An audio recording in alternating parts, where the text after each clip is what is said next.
ये दुनिया का सबसे आसान सेंट्रीफ्यूज है।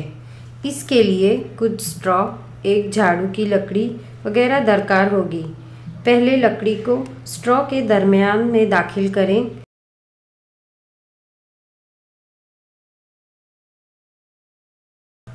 फिर कैंची से दोनों निशानों पर आधा आधा काट लें।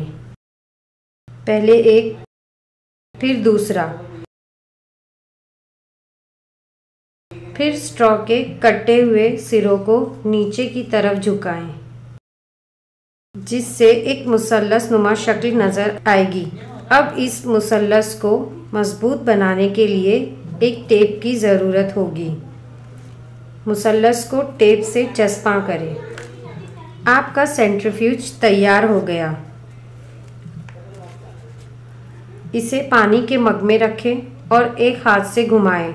इसमें फव्वारे की तरह पानी निकलेगा। आप इसे दोनों हाथों से भी घुमा सकते हैं।